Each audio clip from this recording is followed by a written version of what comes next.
I legitimately believe, no kidding, that you would be a much more fair interviewer of Kamala Harris than, for example, like Dana Bash was with me. But you go on Dana Bash's show, you go on Sean Hannity, you go wherever you can, because if you want to be the vice president of the United States, you ought to earn it. You ought to get out there and talk to the American people. And I think it's the most scandalous part of her entire campaign is that she's running from a basement, hiding from the very people that she wants to lead, while you have a contrast of Donald Trump, who not only was a successful president once, but is so eager to get out there and make his case to the American people that he's doing multiple rallies a day, multiple interviews with these leaders. That is the kind of guy with the energy that you need to actually run this country.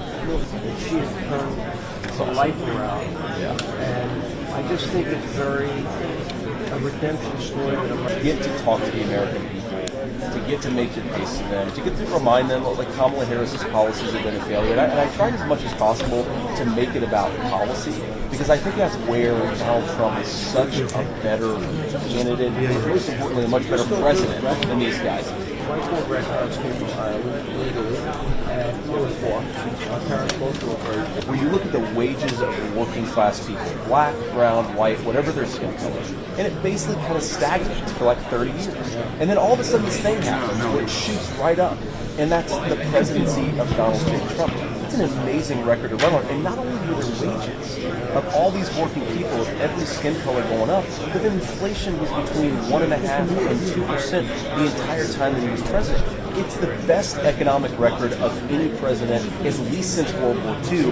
And man, it's just, look, I'm running with the guy. I love to brag on Donald Trump's economic record. People were happier and healthier. Families like mine could afford the essentials because he was a good president. We've got to get back to it.